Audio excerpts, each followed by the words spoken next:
Bangladesh cricket টিমের মধ্যে একটা ব্যাপার কিন্তু রয়েছে, বলো তো কি?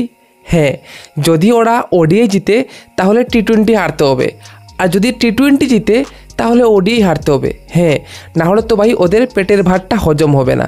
তার জন্য আমরা কি দেখতে পারি যে ওয়েস্ট ইন্ডিজের বিপক্ষে ওরা কিন্তু ওডিআই সিরিজটা জিতেছে, অর্থাৎ লাস্ট যে ম্যাচটা ওইটা কিন্তু দারুণভাবে জিতেছে, 179 রানে জিতেছে।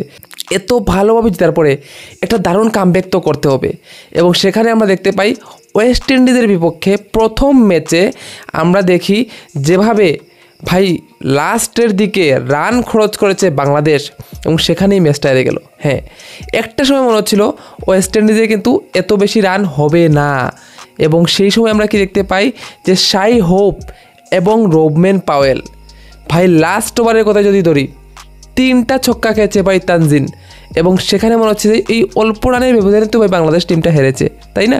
কিন্তু আমরা কি দেখতে পাই যে লাস্টের দিকে 3-4 ওভারে বাংলাদেশ টি-20তে যা মার খায়, কি আর বলবো ভাই।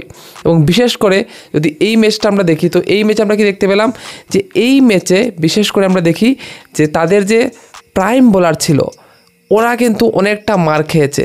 হ্যাঁ, ওরা ফাস্ট বোলারকে কিন্তু ভাই তুলোধুলো করে দিয়েছে, এবং স্পিনারও যদি আমি রিশাদ হোসেনের কথা বলি, উইকেট পেলেও কিন্তু ওকে কিন্তু মার পড়ে রে ভাই, প্রচুর মার পড়ে। এবং বিশেষ করে যদি বলি রে ভাই, দেখো 170 180 কিন্তু এমন বেশি রান না, ঠিক আছে? তো 170-র থেকেও কম করলো ভাই রান ওয়েস্ট ইন্ডিজ, কিন্তু সেখানে আমরা কি দেখি বাংলাদেশের ওপেনার অর্থাৎ খুব ভালো কিন্তু শুরুয়াত করে, অর্থাৎ আমি দেখি যে ভাই 5 বলে 15 রান করে, ঠিক আছে? কিন্তু একটা দারুণ ক্যাচ রামরের শেফার্টের হাতে দিয়ে ভাই ও আউট হয়ে যায়। ইভেন লিটন দাসের যে ক্যাচটা ছিল ওইটাও কিন্তু আকিল হোসেন দারুণ একটা ক্যাচ নিয়েছে।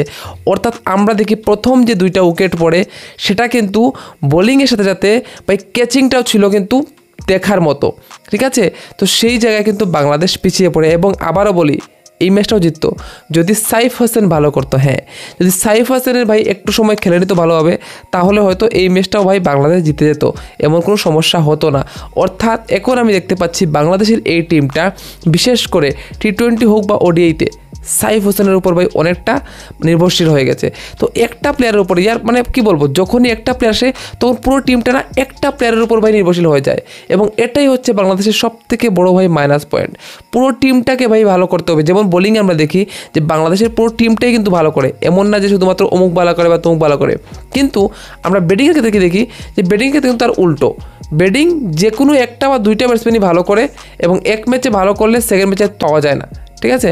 এবং এটা আমি বলেছিলাম গত ম্যাচও যে বাংলাদেশ কিন্তু ইনকনসিস্টেন্ট একটা টিম, অর্থাৎ কনসিস্টেন্সির ভাই 1 ফুটাও নেই। বোলিংয়ে আছে কিন্তু ব্যাটিংয়ে 1 ফুটাও কনসিস্টেন্সি নেই, এবং যার কারণে আমি বলবো যে প্রথম ম্যাচ অর্থাৎ ওয়েস্ট ইন্ডিজের বিপক্ষে টি-20 সেটা কিন্তু হারতে হলো বাংলাদেশ টিমকে।